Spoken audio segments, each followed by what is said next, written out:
सभी केंद्रीय कर्मचारियों व पेंशनर्स फैमिली पेंशनर्स को डेडिकेटेड यूट्यूब चैनल सरकारी वर्कर्स पर आप सबका स्वागत है। दोस्तों, आप देख सकते हैं आज 7 तारीख है।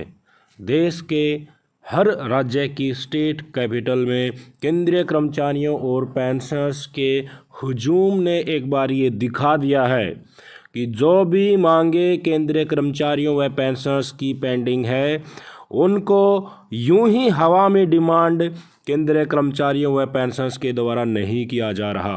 वो जीनियन डिमांड है और उनको केंद्रीय सरकार में बैठे नुमाइंदों को पूरा करना ही पड़ेगा। आप देख सकते हैं confederation of central government employees and workers की तरफ से ये ऑफिशियल बैनर जारी किया गया है कि एक दिन का धरना आज चल रहा है। 7 सितंबर 2021 को केंद्रीय कर्मचारियों व पेंशनर्स की जीनियन डिमांड्स के लिए सारे के सारे स्टेट कैपिटल्स हैं, वहाँ पर ये चल रहा है। जो इस हड़ताल के थ्रू, इस एजिटेशन के थ्रू, इस धरना के थ्रू जो डिमांड रखी गई हैं, जिनको जीनियन डिमांड हम कहते हैं, और डेफिनेटली सरकार की तरफ से वो हमें मिलनी चाहिए, पर सरकार अपनी कोताही बरत रही है, अपनी नीयत को साफ न रखकर इन मांगों को पूरा नहीं कर रही है। इसलिए आज केंद्रीय कर्मचारियों व पेंशनर्स के हुजूम ने एक साथ इकट्ठा होकर एकता से ये दिखा दिया कि हमारी जो मांगे हैं वो एक सुर में ही है और केंद्रीय सरकार में बैठे मंत्रियों संत्रियों को ये मांगे पूरी करनी ही होंगी। आप देख सकते हैं डीए और डीआर का सबसे प्रमुख मुद्दा है सभी केंद्रीय कर्मचारियों को पेंशनर्स इससे इफेक्टेड हैं, फैमिली पेंशनर्स भी इससे इफेक्टेड हैं। हमारे कुछ फैमिली पेंशनर्स तो ऐसे हैं जिनको थोड़ी मात्रा में ही फैमिली पेंशन मिलती है। अगर उसका एरियर भी सरकार खा जाती है तो आप बताइए उनका घर कैसे चलेगा। 1 जनवरी 2020 से लेकर 1 जुलाई 2021 तक लगभग 1.5 साल का महंगाई भत्ते का एरियर सरकार हमारे कर्मचारियों और पेंशनर्स का खा गई है। इसको कौन देगा? ये डेफिनेटली जायज़ डिमांड है। महंगाई भत्ता तभी दिया जाता है महंगाई को कंपनसेट करने के लिए। क्या कोविड काल में ये महंगाई भत्ता जो फ्रीज किया गया था, इस समय पर महंगाई नहीं बढ़ी थी? इस समय तो खाने पीने की जो भी वस्तुएं हैं, दूसरे मोड्स ऑफ ट्रांसपोर्ट है, वे सब नॉर्मल समय से महंगे हो गए थे। तो इस समय में तो महंगाई की मार नॉर्मल समय से ज़्यादा पड़ी थी और उसी समय जिस समय महंगाई भत्ते की सबसे ज़्यादा आवश्यकता थी, उसी पीरियड के लिए महंगाई भत्ता ये अंधी बहरी गूंगी जो सरकार के अंदर में बैठी है ये हजम कर गई है। इसके अलावा और भी काफ़ी डिमांड है।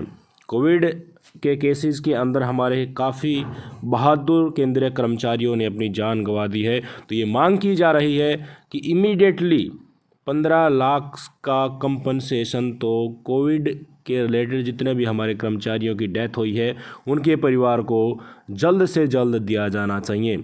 आप सभी को पता है कोविड में अगर कोई भी व्यक्ति या हमारा कर्मचारी पेंशन फैमिली पेंशन बीमार हुआ है तो ये नहीं देखेगा कि सरकारी फैसिलिटी कहाँ अवेलेबल है, वो जल्दी से जल्दी हॉस्पिटल में रन करेगा, बढ़िया से बढ़िया हॉस्पिटल में रन करेगा, क्योंकि ये डिजीज़ ऐसी थी, कोविड की लहर ऐसी थी जिसमें जान बचा पाना काफ़ी मुश्किल था।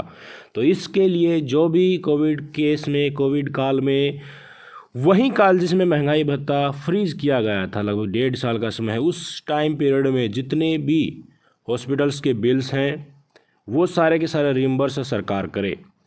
एम्प्लॉयज़ को वैक्सीनेशन फैसिलिटी सभी सीजीएचएस डिस्पेंसरी में प्रोवाइड की जाए। एक मुख्य बात, जो हमारे केंद्रीय कर्मचारी हमारे बीच से चले गए उनके स्पाउस को या उनके वार्ड्स को, उनके फैमिली मेम्बर्स को 5% सीलिंग के तहत कंपनसेट अपॉइंटमेंट दिया जाए, सरकारी नौकरी उनके परिवार के सदस्यों को दिया जाए ताकि वे अपना पालन पोषण कर सकें। क्योंकि इस देश के लिए, इस एडमिनिस्ट्रेशन को स्मूथ तरीके से चलाने के लिए केंद्रीय कर्मचारी ने अपनी जान न्यौछावर कर दी है। तो उसके स्पाउस को, उसके बच्चों को एक सरकारी नौकरी तो दे ही देनी चाहिए। ये सरकार को खुद इनिशिएटिव लेना चाहिए था, पर शर्म की बात है केंद्रीय कर्मचारी और पेंशनर्स ने हड़ताल के ज़रिए ये मांग करनी पड़ रही है। जितने भी पेंशनर्स हैं हमारे, उनके लिए health care facility insurance coverage के तहत गवर्नमेंट को ही वहन करनी चाहिए। पेंशन को रिवाइज किया जाए, किनकी? जो बीएसएनएल पेंशनर्स हैं 1 जनवरी 2017 से जो पेंशन के लिए एलिजिबल हुए हैं, और पीएनबी पेंशनर्स की भी पेंशन रिवाइज नहीं है वो भी की जाए। मेडिकल बेनिफिट दिया जाए बीएसएनएल पेंशनर्स को। सेक्रेटरी की जो है उनकी तरफ से secretary general confederation of central government employees and workers, उनके द्वारा ये ऑफिशियल बैनर किया जा रहा है। और आज सारी स्टेट कैपिटल में धरना चल रहा है। जो भी अवेलेबल केंद्रीय कर्मचारी या पेंशनर्स हैं वो सरकार के खिलाफ अपने हुजूम को जुटाकर ये दिखाना चाहते हैं कि उनकी जायज़ मांगों की तरफ भी ध्यान दीजिए सरकार। उत्तर प्रदेश के चुनाव आ रहे हैं, आप देख सकते हैं ज़ोर शोर से चुनाव की तैयारी चल रही है, पर जो सालों से पेंडिंग डिमांड है केंद्रीय कर्मचारियों पेंशनर्स की, जिनके लिए हमारे मेंबर्स यानी कि हमारे कर्मचारी पेंशनर्स फैमिली पेंशनर्स करा रहे हैं, उनको सरकार मानने के लिए तैयार नहीं है।